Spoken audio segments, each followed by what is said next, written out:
O Senhor quer falar contigo através de Lucas capítulo 10. Toma o seu assento, vamos ler juntos a partir do verso 30.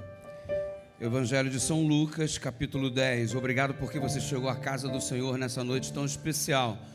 Obrigado a você que está conectado conosco através da internet. Ontem eu fiquei surpreso porque eu apanhei o relatório aí de quantas pessoas estão conectadas conosco desde quando começou a transmissão. Desde domingo, se não me falha a memória, ou sábado, não sei. E eu recebi a informação que nós temos, em média, mais de 400 pessoas conectadas, mais de 400 conexões por noite. Pessoas que estão aqui participando do culto conosco. Bendito seja o nome do Senhor. Obrigado por você estar separando este momento para estar conosco. Lucas capítulo 10. Eu vou fazer a leitura de um trecho que já é muito familiar, muito conhecido por todos nós. É o trecho que está a partir do verso 30, quando Jesus conta a parábola do bom samaritano. E eu entendo que você conhece essa parábola, está familiarizado com o texto. Isso só vai facilitar a nossa vida para a compreensão daquilo que pretendemos alcançar nesta noite como revelação da parte de Deus. O verso 30 de Lucas 10, se há alguém próximo a você sem a Bíblia nas mãos, quiser estender a palavra, então basta fixar os olhos ali na tela. O texto está sendo, então, colocado também à sua disposição. Diz assim a Bíblia: Jesus prosseguiu dizendo: um homem descia de Jerusalém para Jericó e caiu nas mãos de alguns ladrões. Estes, depois de lhe tirar a roupa e lhe causar muitos ferimentos, retiraram-se, deixando-o semi-morto.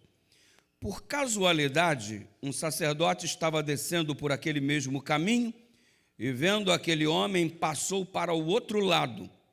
De igual forma, um levita descia por aquele lugar e, vendo, passou também para o outro lado.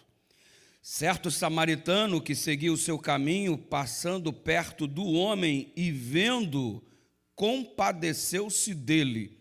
E, aproximando-se, fez curativos nos ferimentos dele, aplicando-lhes óleo e vinho. Depois colocou aquele homem sobre o seu próprio animal, levou para uma hospedaria e tratou dele. No dia seguinte, separou 2 denários e entregou ao hospedeiro, dizendo: cuida desse homem, e se alguma coisa você gastar a mais, eu farei o reembolso quando eu voltar. E Jesus perguntou qual destes 3 lhe parece ter sido o próximo do homem que caiu nas mãos dos ladrões. O intérprete da lei respondeu que usou de misericórdia com ele, e Jesus lhe disse: vá e faça o mesmo. Você está muito familiarizado com esse texto, certamente você já ouviu muitas mensagens a respeito da parábola do bom samaritano. Isso é muito bom. Você deve se recordar que a distância de Jerusalém para Jericó é de aproximadamente 19 quilômetros. Eu já fiz esse percurso 2 vezes. Jerusalém para Jericó, aproximadamente 19 quilômetros. Os historiadores caracterizam esse percurso como caminho sanguinário, porque muita gente nos dias de Jesus costumavam ser assaltadas e mortas neste percurso. Caminho sanguinário. Flávio Joséfo, bem como Jerônimo, também contribuem para essa descrição. Os bandidos costumavam se esconder atrás das pedras gigantescas, e quando o viajante estava passando, ele saía de modo a surpreender o viajante, assaltá-lo, feri-lo e às vezes até matá-lo. Jesus usa um exemplo que é muito corriqueiro. Era o cotidiano da vida do viajante de Jerusalém para Jericó. Um outro detalhe muito importante é que a maior parte dos sacerdotes que trabalhavam no templo em Jerusalém, eles residiam em Jericó. É por isso que Jesus usa este cenário, e ele está me dando a informação que o sacerdote estava vindo do templo em direção a Jericó, estava voltando para casa. O levita estava vindo do templo em direção a Jericó, estava voltando para casa. E o samaritano estava fazendo o mesmo percurso, descendo de Jerusalém para Jericó, 19 quilômetros, caminho perigoso, estrada sanguinária. Por conta desta fama, estrada sanguinária, os viajantes da época de Jerusalém para Jericó passaram a evitar o percurso, dizem os historiadores. Eles começaram a dar a volta lá por outra cidade. e eles começavam a fazer o percurso lá em outra cidade, por um motivo muito simples, para não correr o risco de serem assaltados. Esse desvio aumentava o percurso em aproximadamente 6 quilômetros. Era melhor você andar 6 quilômetros a mais, sem correr perigo, do que vir pelo caminho mais rápido, perigoso, correndo o risco de ser assaltado ou até mesmo morto. Resultado, os viajantes começaram a evitar o percurso de Jerusalém para Jericó pela estrada sanguinária. Óbvio que se você estivesse lá, certamente você evitaria também este percurso. Mas, pastor, se todo mundo evitava o percurso, porque usualmente ocorriam assaltos ali, o que esse sacerdote está fazendo passando por esse caminho que todo mundo evitava? O que esse levita está fazendo por esse caminho que todo mundo evitava? O que o samaritano e a pessoa que foi assaltada estavam fazendo por ali? Se todo mundo evitava esse caminho, a estrada sanguinária. Aí os estudantes da palavra, os teólogos, dizem que o motivo é muito simples. Provavelmente estavam com muita pressa. Por causa da pressa, necessidade de chegar rápido em casa, eles tomavam o caminho mais perigoso. O único motivo a justificar tomar o caminho mais perigoso, pressa. Você sabia que por causa da pressa nós tomamos muitos caminhos perigosos na nossa vida? Você, é claro, é testemunha óbvia do quão apressada e louca é sua vida nesse lugar. Quão cedo você levanta, quão rápido você arruma suas coisas, sai disparado para suas atividades, porque horas significam recompensas, e você tem que trabalhar o máximo de horas possível, e você vai, às vezes, não tira nem seu horário do almoço, é muita pressa, muita necessidade de executar muitas tarefas. Que vida corrida! Você chegou aqui, você é um herói, você é uma heroína. Chegou aqui depois de um dia árduo de trabalho, de muito labor, de intensa luta, e chega aqui como um guerreiro, como um vencedor. Esta semana você cumpriu fielmente a parte que lhe corresponde, e você está cansado, mas consciente de que cumpriu todas as suas responsabilidades. E como você foi rápido, como é agitada essa vida. Só que essa vida corrida, agitada, traz-nos um perigo, uma estrada perigosa. Por causa dessa pressa, às vezes não damos a atenção que precisávamos dar para os filhos. E nos tornamos estranhos convivendo debaixo do mesmo teto. Andamos correndo tanto de um lado para o outro que nem temos tempo para conversar com os nossos filhos, eles conosco e nós com eles. E às vezes não temos tempo nem de conversar direito com o próprio cônjuge. Como é que a gente vive debaixo do mesmo teto e não existe um diálogo por causa da correria da vida? Que estrada perigosa é essa que você está tomando, meu irmão? Que estrada perigosa é essa que nessa correria louca do dia a dia você também está deixando de lado a tarefa principal, que é começar o dia buscando o reino de Deus e a sua justiça, para que todas as outras coisas sejam apenas acrescentadas. Nessa correria da vida moderna, estamos atrás de coisas e deixamos pessoas pelo caminho. Estamos atrás de coisas e deixamos o essencial, o nosso Deus. Não dedicamos tempo para comunhão, para oração, para leitura da palavra, porque a nossa vida é muito corrida. Nossos compromissos são muito intensos. Saímos muito cedo, voltamos muito tarde, não temos tempo para nada. Que caminho perigoso! Esse caminho é tão perigoso que eu resolvi fazer um estudo. Eu fui buscar alguns dados, algumas estatísticas de quanto tempo, em média, passamos em convivência num relacionamento relativamente normal que mantemos na sociedade brasileira. Em média, na sociedade brasileira, vivemos aproximadamente 75 anos. Se a média de vida gira em torno de 75 anos, a grosso modo, para fazer um cálculo, significa que se você dorme 8 horas por dia, 8 horas representa 1/3 de um dia, e se você ao longo da sua vida dormiu 8 horas por dia, você dormiu 1/3 da sua vida. Se você viver 75 anos, 25 anos você passou dormindo, 1/3. 25 outros anos você passou trabalhando e estudando, e os 25 outros anos, para completar os teus 75, é que se tornaria a sua vida de relacionamento e essas coisas todas. E juntando todo o período, os caras que fizeram o cálculo chegaram à conclusão de que se você for juntar todo o tempo que você passou com a pessoa com quem você se casou, em média você vai viver com eles 5 anos apenas. Em 75 anos de existência, você vai ter passado apenas 5 anos ao lado do seu cônjuge de verdade. 3 anos apenas ao lado dos seus filhos. É muito pouco tempo. Em 75 anos, 3 anos ao lado dos filhos e 5 anos ao lado da mulher, a gente precisa rever um pouco o nosso conceito de família. Estamos correndo feito loucos de um lado para o outro, pegando o caminho perigoso, e o caminho perigoso é deixar para trás aquilo que é mais importante, porque valorizamos demais aquilo que não é essencial, e o que é essencial estamos tratando por trivial. Eu sou do Rio de Janeiro, ninguém é perfeito, cada um tem seus problemas, e lá no Rio de Janeiro tem muitas estradas sanguinárias, caminhos perigosos. Quem aqui já foi no Rio de Janeiro? Quem, tendo ido ao Rio de Janeiro, não foi assaltado, levante sua mão. Não valeu a visita. Não valeu a visita. Ei, eu morava num lugar chamado Jardim Paraíso. E todo nome que tem a palavra paraíso você já viu, né? Jardim Paraíso, né? Estrada das Flores. Mano, isso não funciona. E eu morava no Jardim Paraíso. Se aquilo é o paraíso, eu não quero conhecer o inferno, irmão. Jardim Paraíso, São João de Meriti, Baixada Fluminense, Rio de Janeiro. A minha casinha ficava em frente à favela do Dique. A favela do Dique é uma comunidade que divide São João de Meriti de Belfor Roxo para a entrada de Jardim Redentor, de onde eu conheci a pessoa que hoje é minha esposa. Jardim Redentor, Belfor Roxo. Belfor Roxo já foi eleito uma vez a cidade mais violenta do planeta. Quem sabe indo ao Rio de Janeiro, você dá um pulo em Belfor Roxo, pague para entrar, reze para sair. Ei, eu saí de Jardim Paraíso e a minha esposa saiu de Belfor Roxo.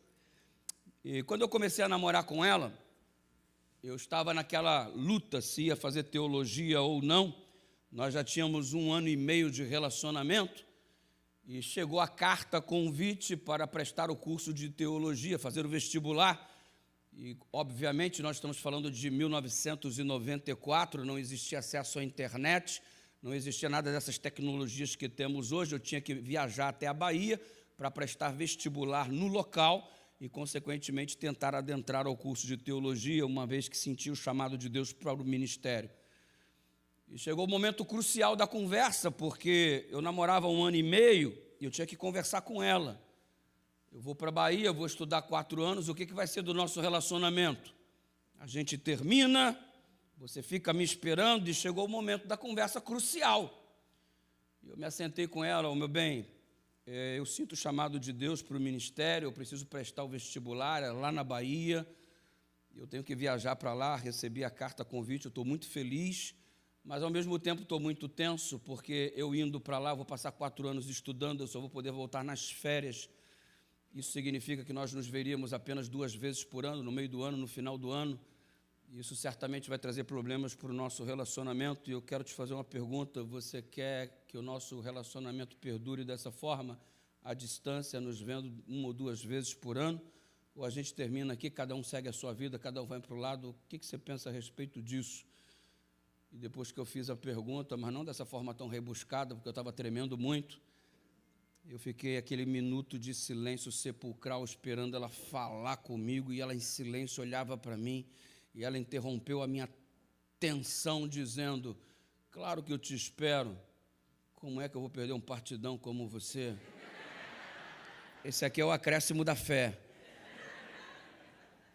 E ela me esperou, e nós passamos a nos ver nas férias, tivemos aí 3 anos e meio de relacionamento nessas circunstâncias. Ao total foram 4 anos de namoro até chegarmos ao momento de nos casarmos. Nos casamos no final do 3º ano de teologia. Mas o primeiro período, o primeiro semestre foi o mais difícil, porque você não está acostumado a ficar longe da pessoa.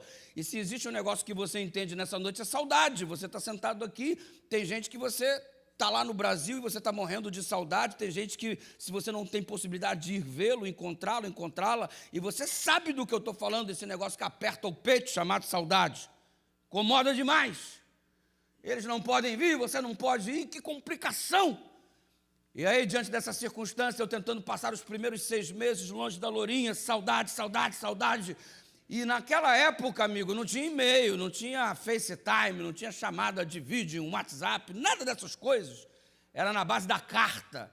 E se eu recebesse menos de 6 cartas por semana, eu estava então achando que o meu relacionamento estava esfriando e acabando. O desespero tomava conta de mim. A pessoa que eu mais esperava na escola era o carteiro. Todo dia, no final da tarde, eu olhava para ver se ele... E quando ele via, eu já ia correndo em direção a ele. A carta dela me alimentava. E eu vacilei, porque ao longo de todo esse tempo eu não juntei todas as cartas e ela tem todas guardadas para esfregar na minha cara. Todas, todas sem exceção. E o primeiro período de férias estava chegando. Finalmente vou ver novamente a pessoa que tanto estou com saudades, que tanto amo. E o primeiro período de férias chegou, amigo, eu fui com a mala e tudo para a sala de aula. Eu coloquei a mala na porta, eu fiz a última prova, fui o primeiro a terminar, levantei, agarrei a mala e saí correndo para o ponto de apoio, onde peguei um ônibus da Itapemirim, naquela época, de Salvador para o Rio de Janeiro. E eu cheguei no Rio de Janeiro na sexta-feira, por volta das 1h30 da tarde. Peguei o ônibus, então, para o Jardim Paraíso. E fui, louco de saudade, para ver minha lourinha. 6 meses sem dar um beijinho, irmão. Sangue de Jesus tem poder. Ei, cheguei em casa, fui tomar aquele banho, me preparar para o encontro. E aí, enquanto eu tomava banho, eu comecei a ouvir uns barulhos que há 6 meses eu não escutava. Pá, trá, trá. Será que é fogos porque eu cheguei, mano? Não eram fogos. Depois eu descobri que eram tiros que haviam executado o garoto Leandro. Havia crescido comigo ali, jogando bola na rua, e por dívida junto ao tráfico de drogas, ele foi eliminado lá na favela do Dique. E aí eu peguei a minha bicicleta, eu não sabia o que tinha acontecido, esta informação chegou a mim depois. E aí eu peguei a minha bicicleta, comecei a enfrentar um dilema. Eu estou com a maior pressa. Eu quero ver a minha lourinha que eu não chego há 6 meses, que eu não vejo há 6 meses. O que eu faço? Eu atravesso a ponte de madeira, entro dentro da favela, caminho mais rápido, vou chegar rapidinho lá na casa dela, no Jardim Redentor, número 62, na rua 6 de dezembro. Ou eu dou a volta lá na Vila São João, vou aumentar o percurso. Vou pela Vila São João ou vou pela comunidade? Vou pela Vila São João ou vou pela comunidade? Pela Vila São João, caminho mais longo e seguro, caminho mais rápido e perigoso. Caminho mais longo e seguro, caminho mais rápido e perigoso. E eu com a bicicleta, caminho mais longo e seguro, caminho mais rápido e perigoso. Qual caminho você acha que eu escolhi? A gente já se conhece tão bem, né? Peguei o caminho mais rápido e perigoso. Atravessei a ponte de madeira, entrei dentro da favela. Para minha surpresa, quase 3 horas da tarde, a favela estava deserta. Ninguém na rua. Sabe aquela execução que aconteceu enquanto eu tomava banho? Os bandidos disseram assim: ninguém na rua! Se alguém for achado na rua, morre também! Geral vazou. Eu não sabia, tinha acabado de chegar de viagem, olhei a favela deserta, caminho desimpedido, falei, vou acelerar. Acelerei a toda, vou chegar mais rápido do que achei que ia chegar. Irmãos, imprimi uma forte velocidade e não encontrei ninguém no meu caminho. A saída da favela, já para o acesso de Jardim Redentor, a rua fazia uma curva para a direita, faz uma curva para a direita. Com a velocidade que eu vim, eu entrei na curva. Para minha desagradável surpresa, os 3 bandidos que haviam executado o cara estavam ali na saída, que também era a entrada da favela, ninguém entrava e ninguém saía.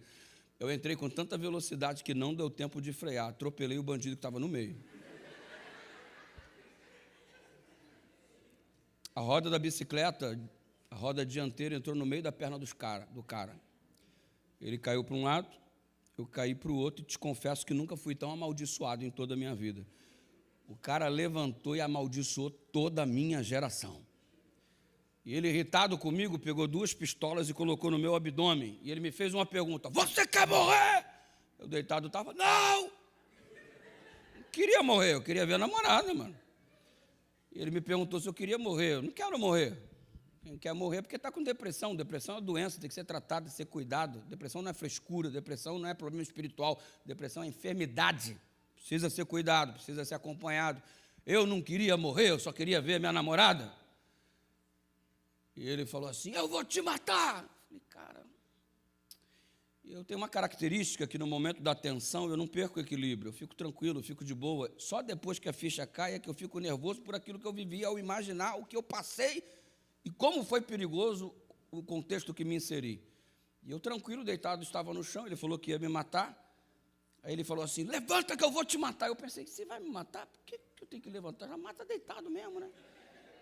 Mas ele mandou, eu levantei e falei uma das maiores besteiras da minha vida. Eu virei para ele e falei assim, moço, não me mata não que eu sou crente. Ué, crente não morre? Tem um monte de crente que morre todo dia. E ele falou curiosamente, você é crente? Eu falei, sou. Acabei de chegar de viagem, estou aqui passando porque eu vou para a casa da minha namorada e eu só peguei esse caminho porque ele é o caminho mais rápido. E ele virou para mim e falou assim, prova que tu é crente? Eu, como que tu prova que tu é crente, mano? Vou falar os 10 mandamentos para ele, recitar o Salmo 23. A gente não anda com a carteirinha de membro, eu até hoje tenho uma carteira de pastor e tal, que eu apresento, mas a carteira de membro, como é que você prova que você é crente? Não estava com a Bíblia na mão. Tudo que eu tinha era um presente que eu estava levando para a namorada. Ela sempre foi professora de crianças. E aí eu peguei o presente, que era um fantoche, que eu estava levando para ela contar histórias bíblicas, coloquei a mão dentro do fantoche e falei, moça, isso aqui eu uso para contar a história da Bíblia, isso aqui é lá na igreja, para as crianças e tal. É a única coisa que eu tenho para te provar que eu sou da igreja. E foi por uma intervenção divina. Ele falou assim, some da minha frente, senão você vai morrer. Amigo, eu desapareci da frente do cara numa velocidade mais absurda ainda, me deu uma tremedeira quando eu saí da cena, quando a ficha caiu, e eu tomei consciência do que eu havia enfrentado, o perigo que eu havia corrido, e eu saí pedalando, mano, eu cheguei desfigurado na casa da namorada, eu bati lá no número 62, ela veio, amor, e eu estava desfigurado, tremendo, pálido, apavorado, ela falou, o que é isso? Aí eu falei, saudade. E o resto não te interessa.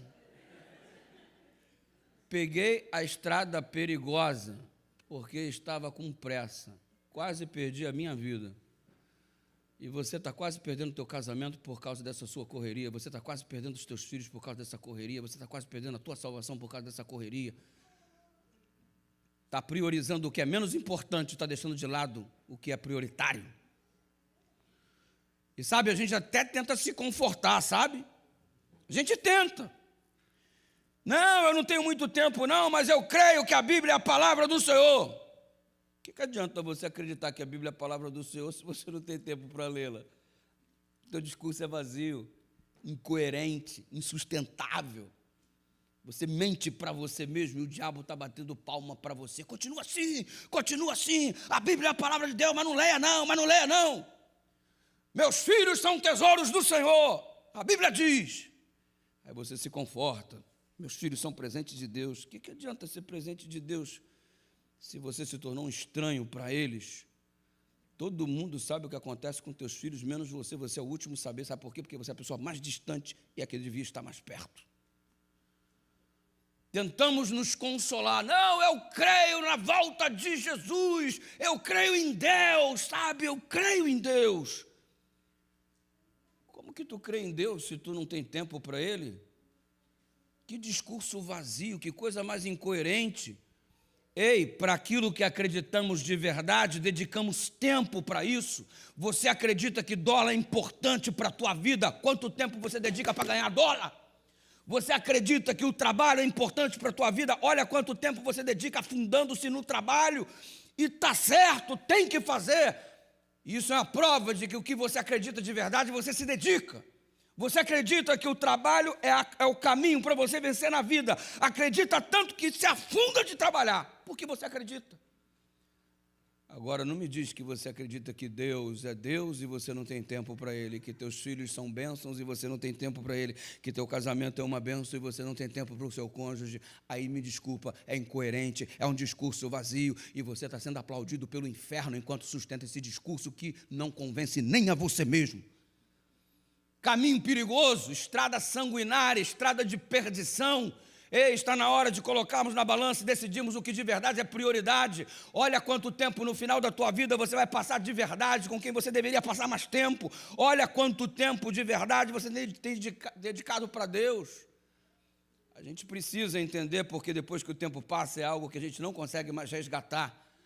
E se você olhar para trás, o que você construiu nesse momento? Como é que está a sua vida? Você construiu relacionamentos sólidos? Você conquistou coisas e perdeu pessoas? Você olha para trás, o que você construiu? A sua vida realmente valeu a pena até aqui? Será que ainda não dá tempo de mudar o curso, tomar decisões diferentes, reorganizar sua lista de prioridades? Você percebe que neste caminho sanguinário 3 personagens se encontram. O primeiro citado é o sacerdote, o homem de Deus, aquele que ministra na casa do Senhor. E o sacerdote responsável por todo o ato religioso do santuário, do templo, ele está regressando para a sua casa de Jerusalém para Jericó, 19 quilômetros, estava com pressa. O homem de Deus não teve tempo para socorrer o ferido. Que homem de Deus que eu sou, que a ferida do meu irmão não me importa. O que adianta eu ter o título se não tenho a coerência de vida? Eu tenho o cargo, mas não tenho o exercício da fé. Como é que eu encho a boca para falar do evangelho e sou incoerente no meu cotidiano? Como que o homem de Deus, o sacerdote, não parou para socorrer o ferido? Que religião é essa que não me move na direção de quem precisa? Que religião é essa que só me faz me importar com o meu próprio umbigo e viver egoisticamente como se eu fosse o centro do mundo? A pessoa ferida, semi-morta, e ele passou pelo outro lado sem se importar com a ferida do irmão, líder da igreja. O outro era o cantor, o levita. Deve ter se apresentado de um modo lindo e feito uma apresentação belíssima, deve ter sido aplaudido, um monte de seguidores na internet, DVDs super famosos, e de repente ele passa perto do ferido, mas a sua música não o transformou ao ponto de socorrer a quem precisa. Que religião é essa que eu estou sempre dizendo que estou em contato na vertical com o eterno, mas esse contato não se reflete no horizontal com aquele que está do meu lado? Eu estou com Deus e o meu irmão que se exploda. Eu estou com Deus e isso não reflete no meu relacionamento com as pessoas. Eu digo que sirvo a Deus e não falo com meus parentes. Eu digo que sirvo a Deus e não tenho intimidade com a minha família. Eu digo que sirvo a Deus e estou intrigado de um montão de pessoas. Que religião é essa que me coloca em contato com o eterno e isso não tem um reflexo com as pessoas que estão ao meu redor? Que discurso vazio é esse? Estamos igual o sacerdote em contato com as coisas de Deus, mas não somos transformados por ela. Estamos igual o levita em contato com as coisas de Deus, mas não somos transformados por ela. Porque não me diga que você foi transformado e o teu irmão que sofre você não se importa. Porque quando eu estou em contato com Deus, as pessoas passam a ser importantes. A dor da pessoa me incomoda. E eu me importo com a ferida daquele que está próximo a mim. Caso contrário, a gente precisa questionar que tipo de contato é esse que nós estamos dizendo que estamos tendo com Deus. Jesus coloca de propósito o elemento do samaritano na parábola. O samaritano era considerado como um porco imundo pelos judeus. A história é longa, vem desde o ano 722 a.C. Você sabe que o povo de Israel estava dividido em 2 partes, Reino do Norte, Reino do Sul. Reino do Norte chamava Israel, capital Samaria. Reino do Sul chamava-se Judá, capital Jerusalém. Você sabe que no ano 722 a.C., o Reino do Norte, Israel, capital Samaria, foram atacados pelos assírios e foram escravizados, humilhados e nunca mais se ergueram. O Reino do Sul passou a olhar com desdém para o restante que sobrou do norte, dizendo: vocês não são povo de Deus. Se vocês fossem de Deus, vocês não teriam sofrido o que sofreram. Olha aí, os assírios entraram, arrasaram com vocês. A gente sobrou porque a gente é especial. A gente sobrou porque nós somos melhores. A gente sobrou porque nós somos verdadeiramente filhos de Deus. Em vez de ajudar, tratou com desdém. Família miserável. E aí o pessoal do sul começou a olhar com desdém para o restante do norte, que eram os samaritanos. E desde então, até nos dias de Cristo, nenhum judeu conversava com nenhum samaritano, porque eles eram imundos, tratados como se fossem porcos. Era assim que funcionava.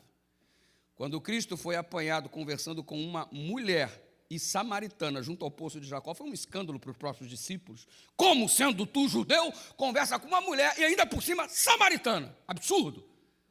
Esses imundos, essa gente que não presta. havia esse sentimento por parte do povo de Deus que trata os outros como imundos.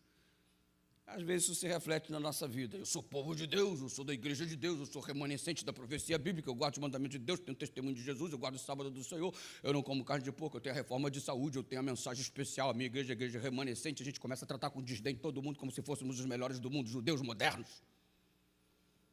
Mesmo erro do sacerdote, do levita.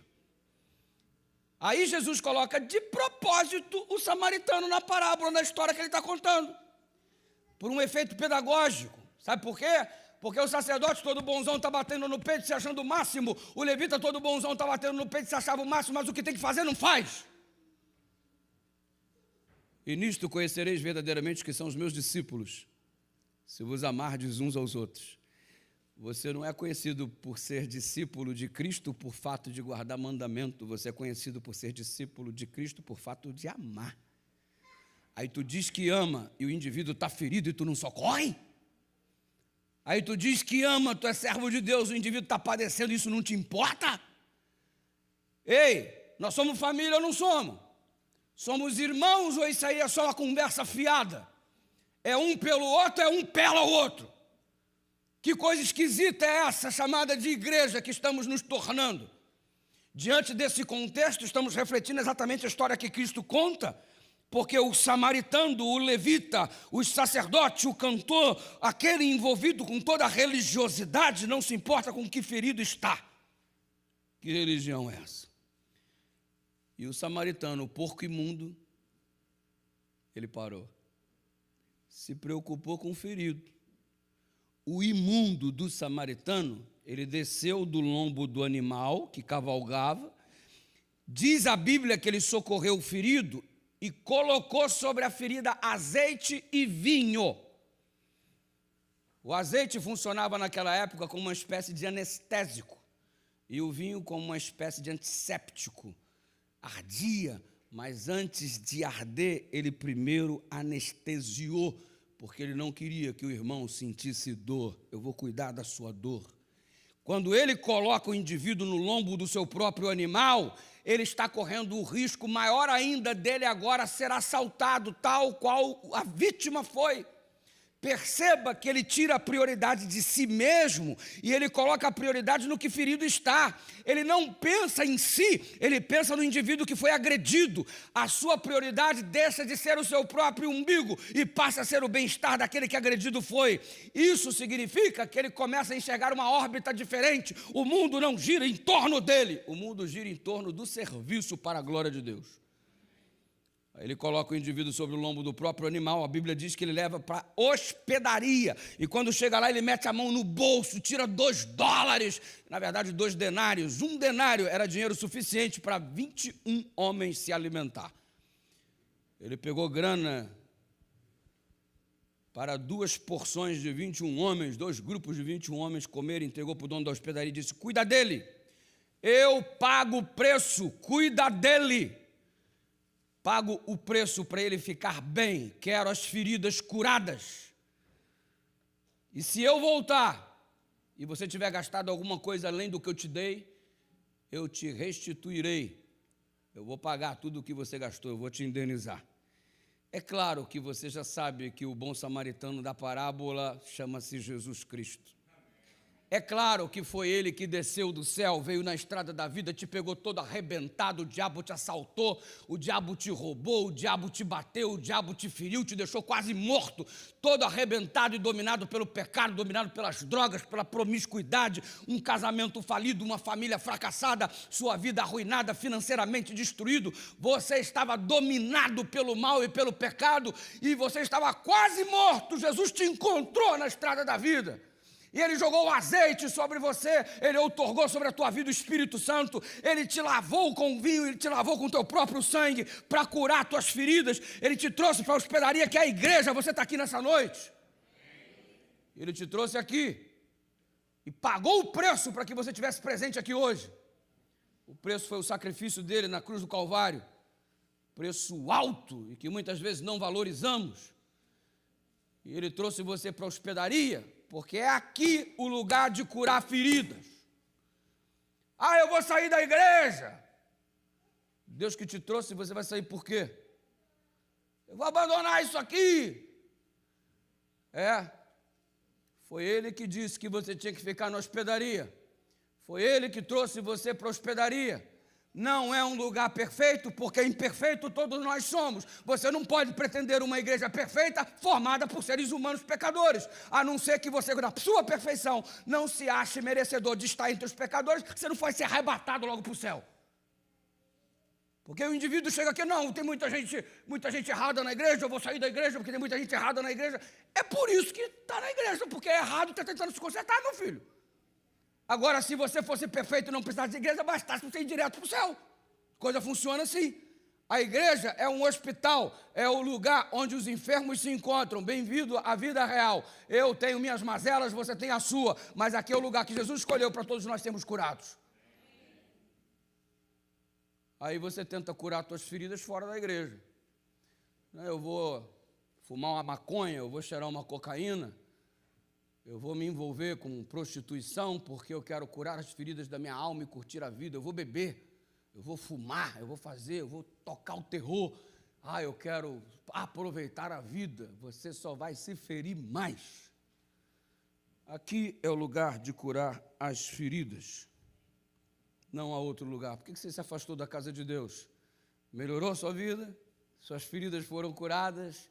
Você está pleno, você está dormindo em paz, você está bem. Se Jesus voltar agora, você tem certeza que você está entre aqueles que serão chamados. Eu acho que você tem dificuldade de lidar com esse assunto, porque você sabe lá no fundo que o lugar de curar feridas é aqui. Eu já conheci muita gente ferida. E falamos essa semana que cada um tem suas mazelas, todo mundo sofre um pouco. E quem não sofre é o mundo como ele é, a vida como ela é. E, obviamente, a gente conta a história de quem está mais perto de nós. Eu falei um pouco para vocês acerca da minha vida. Na década de 70, minha mãe, ela saiu do Nordeste, daquele êxodo dos nordestinos para o Sudeste do país, São Paulo, Rio de Janeiro. E fugindo da dificuldade familiar que ela estava, ela foi para o Rio de Janeiro. E lá no Rio de Janeiro ela conheceu uma pessoa chamada Reginaldo. Reginaldo, então se apaixonaram, namoraram e resolveram morar juntos. E como resultado do relacionamento com o senhor Reginaldo, nasceu esse aqui que vos fala.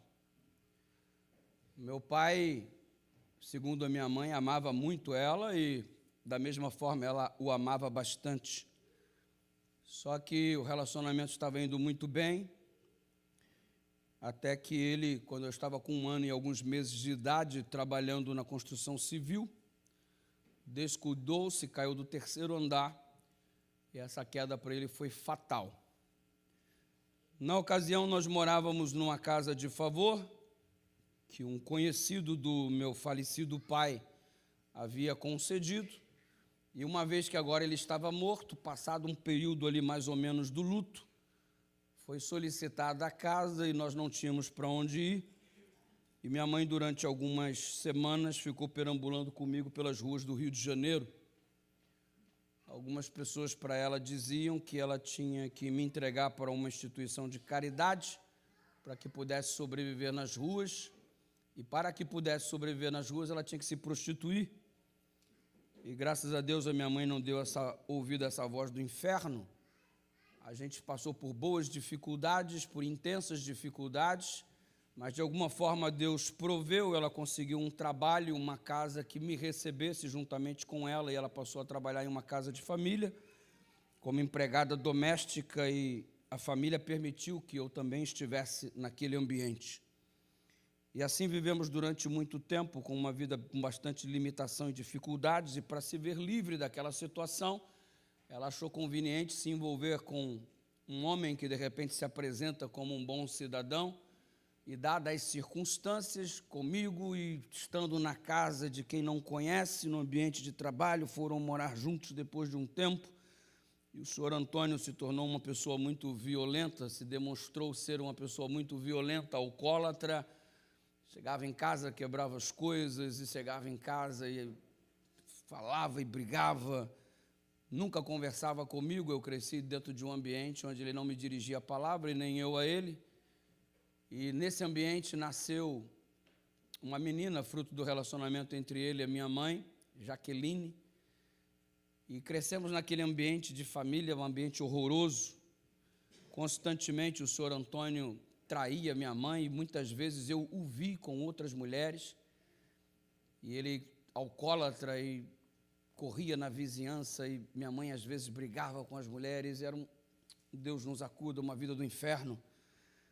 E minha mãe resolveu tentar buscar refúgio para toda essa sua vida conturbada, onde ela chorava cotidianamente. Todo dia eu via minha mãe chorando.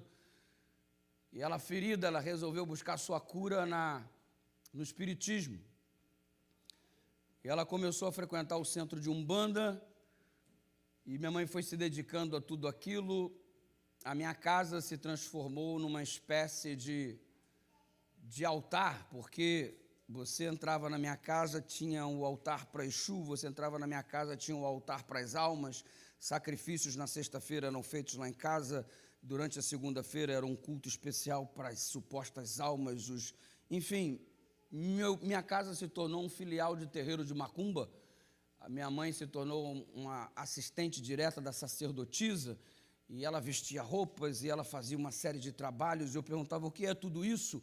E ela dizia, isso tudo é para poder melhorar a nossa vida, é para que o teu padrasto seja uma pessoa melhor, para que ele largue a bebida, e ela fazia um monte de trabalhos direcionados nessa intenção. E às vezes ela me arrastava e eu ia para aquelas práticas religiosas, todas aquelas coisas, e eu ficava às vezes assustado com tudo que eu via ali. Eu cresci nesse ambiente.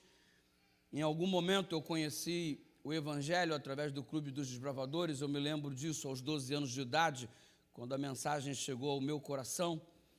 E a minha mãe, a princípio, não demonstrou muita resistência, porque eu ficava incomodado em frequentar aquele ambiente com ela. E eu falei, mãe, eu estou querendo ir para a igreja, mas isso aí já é uma outra história. E ela acabou me permitindo ir para a igreja, aquela coisa toda. E eu falei para ela, mãe, eu acho que o caminho que você está não é muito legal. Eu conheci uma mensagem, eu conheci um Jesus, e eu acho que ele pode curar as tuas feridas, eu acho que ele pode dar um jeito na sua vida. Nessa altura do campeonato já estava muito drástico o relacionamento familiar lá em casa. O meu padrasto uma noite chegou e tentou abusar sexualmente da própria filha. Minha mãe viu aquilo como sendo a gota d'água. Houve a intervenção policial, levaram o meu padrasto embora, nunca mais recebemos notícias dele. E obviamente naquela época você já sabe o que se fazia com os pais que desejavam abusar das próprias filhas. E o resultado foi muito drástico. Minha mãe ficou em um verdadeiro caos, numa ruína total. E eu dizia para ela, eu conheço alguém que pode salvar você. Eu conheço alguém que pode curar tuas feridas, alguém que pode deitar azeite e vinho sobre elas. Se você for para a hospedaria, você pode encontrar o que você precisa e está procurando num lugar onde não há isso para você. E é claro que ela nunca entendia as minhas palavras e ela me rechaçava e ela dizia, cala a boca, você não entende nada. Às vezes eu apanhava, inclusive, por causa disso. E quantas vezes, depois de tentar acolhê-la para o Evangelho, ela criava cada vez mais uma resistência para o mesmo. E quantas vezes ela tentou impedir o meu batismo. Quando eu decidi me batizar aos 14 anos de idade, ela disse, você não vai fazer isso, eu não quero ter um filho crente. Os espíritos malignos deram uma ordem para ela, para que ela não permitisse, odiaram a decisão de eu me batizar. Eu comecei a enfrentar uma dificuldade, e diante disso, eles disseram que eu não deveria me batizar, e ela falou que se eu me batizasse, eu teria que ser expulso de casa, que ela não ia aceitar um filho crente. E eu fui para a igreja entristecido, chateado. A professora Ana olhou para mim, o que está acontecendo com você? Eu já estava apaixonado pelo Evangelho, já tinha feito estudos bíblicos, já tinha pedido o batismo, e agora minha mãe disse que eu não devia mais ir para a igreja. E eu falei com ela que queria, ela falou, eu vou te pôr para fora de casa, e eu não tinha para onde ir. E naquele dia, muito entristecido, a professora Ana perguntou para mim o que eu tinha. Eu falei, olha, eu queria tanto me batizar, eu estou apaixonado pelo Evangelho, eu estou gostando demais disso daqui, não quero seguir a minha vida, a vida que a minha mãe escolheu.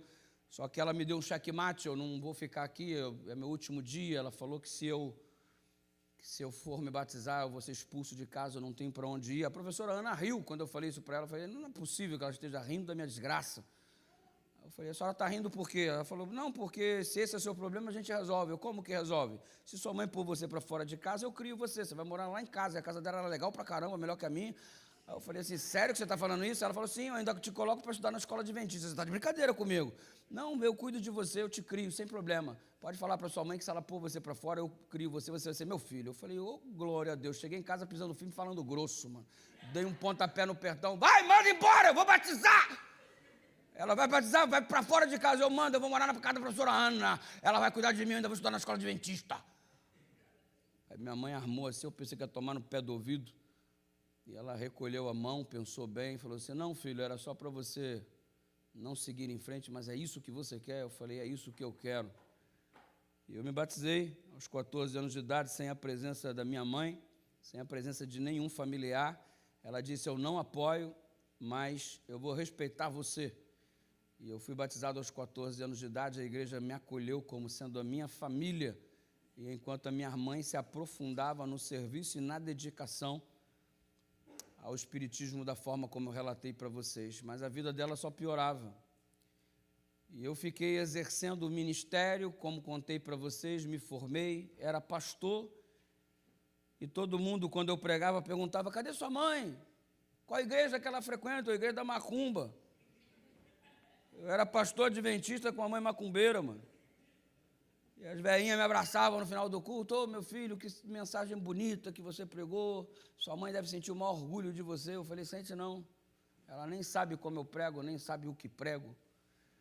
Eu passei 16 anos orando pela minha mãe, para que minha mãe fosse libertada pelo bom samaritano, socorrida na estrada da vida, porque ela estava toda arrebentada, destruída, só sabia chorar. A vida dela era uma mazela.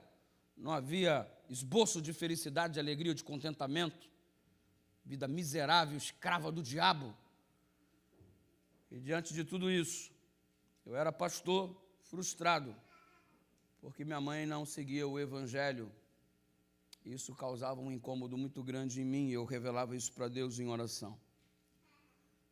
Um dia, minha mãe me liga, e ela me conta um relato bem diferente. Ela agora já estava mais madura, e um dia ela sentiu uma forte dor no peito. Ela foi para o quintal e ela achou que estava chegando a hora da morte. E ela não conseguia perceber alívio. Ela se prostrou no meio do quintal, ajoelhada. Ela ergueu as mãos para o céu e disse, Deus, o Senhor existe? O Senhor que é tão apresentado pelo meu filho a mim, o Senhor existe? Se o Senhor existe, me tira dessa, que eu vou largar tudo e eu vou servir o Senhor. Deus tem um jeito particular de trabalhar com cada pessoa. Minha mãe fez a oração dela, na sinceridade dela, no caos dela. E Deus, de alguma forma, respondeu a oração dela, porque ela se ergueu dali, foi para a rua, desesperada. E a primeira pessoa que ela viu passando com uma Bíblia, ela segurou, achando que estava morrendo, e disse, ora por mim, para que eu seja curada e salva por esse teu Deus. E era um jovem, quem ela encontrou na rua. E ela literalmente arrastou o jovem, que muito assustado entrou para dentro da casa, e ela pediu, ora por mim que eu estou morrendo. E o jovem não sabia muito bem o que fazer. Ela pegou a mão do próprio jovem, colocou na cabeça dela, ora por mim que eu estou morrendo. E ele orou por ela. E aquela dor que estava fazendo com que ela agonizasse desapareceu. Um jeito miraculoso. E ela agradeceu tanto aquele jovem, disse que a partir de então iria servir ao Deus dele e não mais aquilo que ela seguia. E nesse contexto ela me liga, fala filhão, eu falo mãe, beleza, tudo bom, tudo bem? Filhão, tenho que te contar uma notícia, está em pé ou está sentado? Eu falei, estou em pé, mãe. Ela, senta. Eu falei, não, mãe, estou em pé, vou ficar em pé, vou sentar não. Ela, senta. Eu, mãe, eu vou ficar em pé, pode falar o que você quer. Eu aceitei Jesus como meu Salvador, me converti, larguei a macumba e estou na igreja. Aí eu sentei.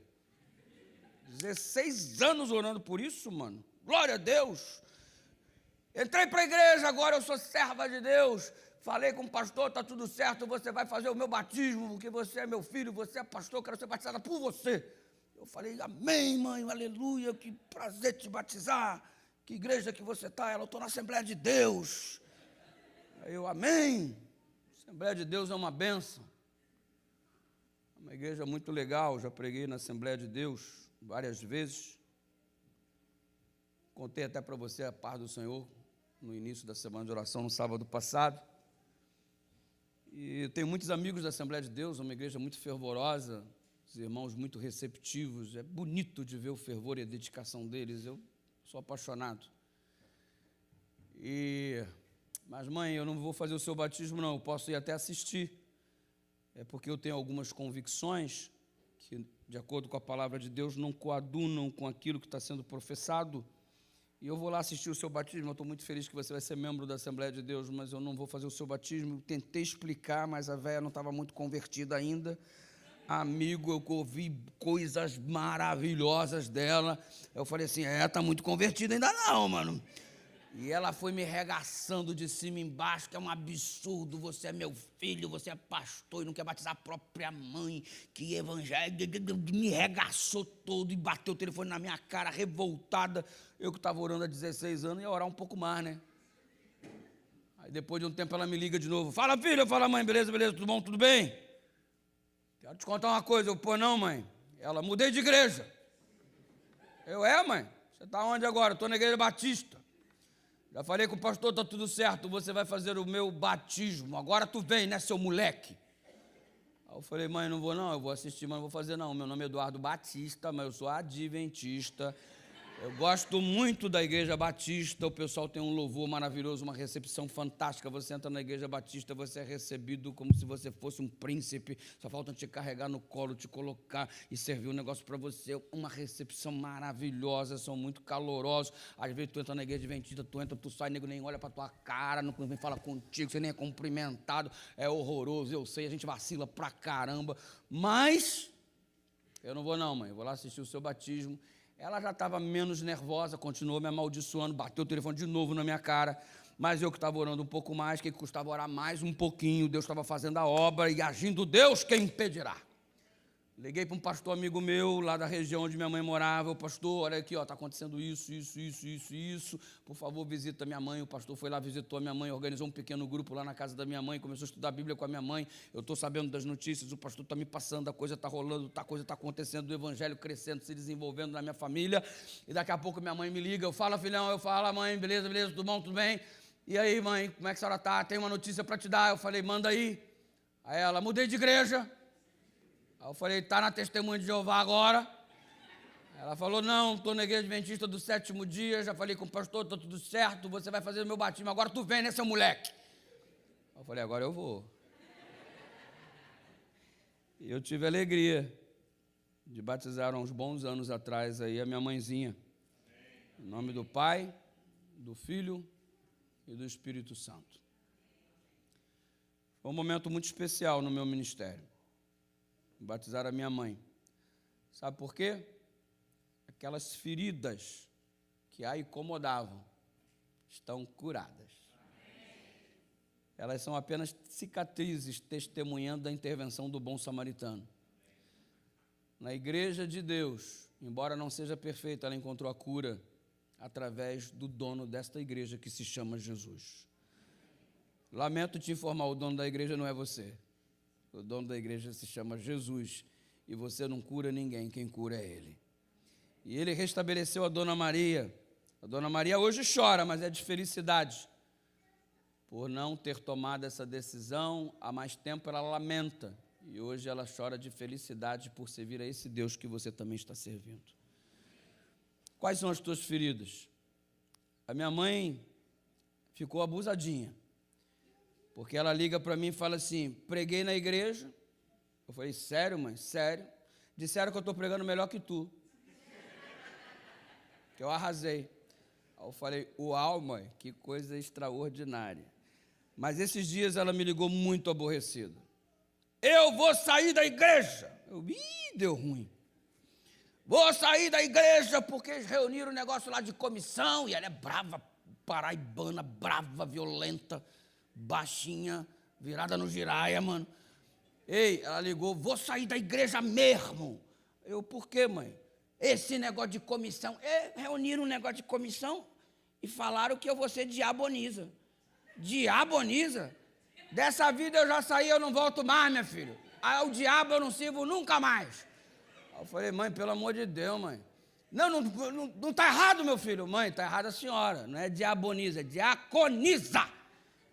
O quê? Diaconiza. Aí eu expliquei para ela o que diaconiza faz. Ela falou, não, aí tá certo. Aí eu faço sim, aí deixa comigo, que aí eu tô dentro. Mas do diabo eu tô fora. Isso aí eu não volto nunca mais. Essa é Dona Maria. Feridas curadas. Você está no lugar certo essa noite. Obrigado porque você veio. Não foi eu que te convidei, foi o Espírito Santo que te trouxe. E ele te trouxe aqui com o único objetivo, deitar azeite e vinho sobre as tuas feridas, o santo e bom Espírito, e lavá-las com o sangue de Jesus. O preço já foi pago para a tua cura, para o teu restabelecimento. Aqui é o lugar para você ficar. Seja bem-vindo à família do Senhor, seja bem-vindo à casa do Senhor. Não importa qual seja a sua ferida, existe cura para você em nome de Jesus. Quais são as tuas feridas? Algum trauma de infância que ainda não conseguiu ressignificar? O teu passado te incomoda no presente e tortura você em relação ao futuro? Ele cura você. Sua ferida é uma vida financeira arruinada, destruída, ele cura você. Sua família se despedaçou, está falida, destruída, ele cura você. Tem cura para você nessa noite, mas você precisa aceitar o convite do bom samaritano que te recebe na casa dele, a hospedaria. E eu só quero te dizer uma coisa, essa hospedaria ela é passageira.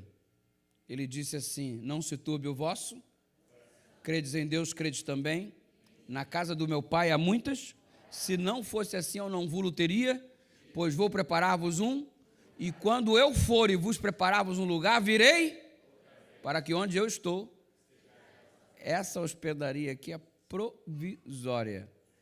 Daqui a pouco nós vamos para a hospedaria de verdade. Eu quero estar lá, quem deseja diga amém. Então entrega teu caminho ao Senhor, confia nele e o mais ele fará. Nós vamos ouvir uma canção muito especial da Bia, que vai falar sobre esta cura que Deus pode fazer na nossa vida. Enquanto ela estiver cantando, você vai poder, durante a música, se colocar em pé e pedir a Deus que cure as suas feridas em nome de Jesus. Você está diante do bom samaritano, ele está aqui nesse momento, e ele pode curar você, abençoar você. Só ele sabe fazer isso.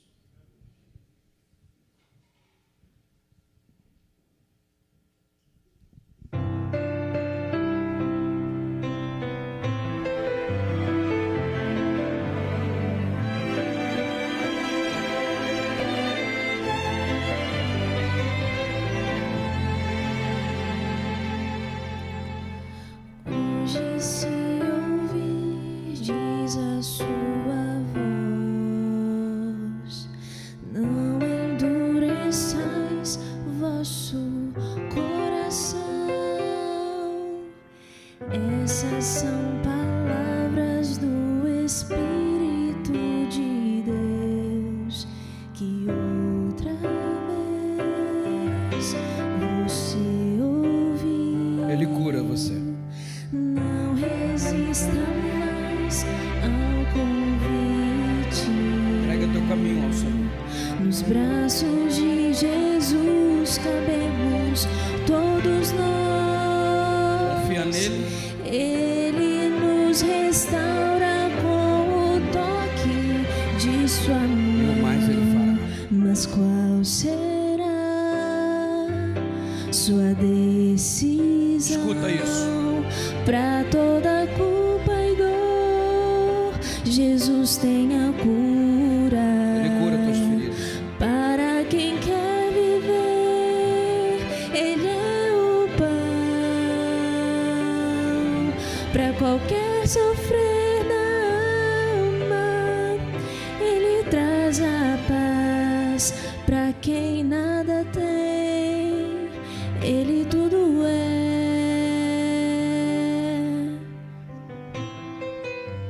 Sai desse caminho perigoso que é ficar distante e longe de Deus. Renda-se a Ele. Não resista mais ao convite. Nos braços de Jesus cabemos todos nós. Ele nos restaura com o toque de sua mão. Mas qual será sua decisão? Para toda culpa e dor, Jesus tem a cura. Para quem quer viver, Ele é o pão. Para qualquer sofrer da alma, Ele traz a paz. Para quem nada tem, Ele tudo é. Para toda culpa e dor, Jesus tem a cura. Para quem quer viver, Ele é o pão. Para qualquer sofrer na alma, Ele traz a paz.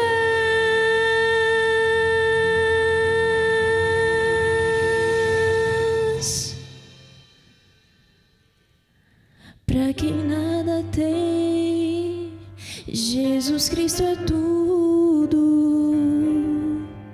Para quem quer viver, Ele é o pão da vida. Para quem quer viver, Ele é o pão.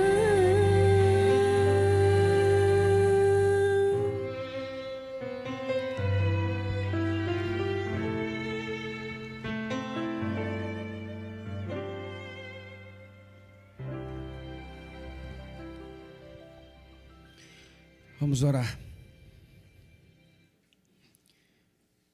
Querido Deus, queremos começar essa oração te pedindo perdão, porque estamos muitas vezes tomando um caminho muito perigoso, correndo nessa vida de um lado para o outro, sem dar atenção para aquilo que é mais importante, o Senhor, a família. Estamos até conseguindo algumas coisas, mas estamos perdendo pessoas. E, acima de tudo, a comunhão contigo está sendo perdida. Ajuda-nos a priorizar o teu reino e tua justiça para que as outras coisas sejam apenas acrescentadas e não priorizar as outras coisas para depois tentar buscar o teu reino. Ajuda-nos a calibrar melhor o nosso foco da nossa caminhada na estrada da vida.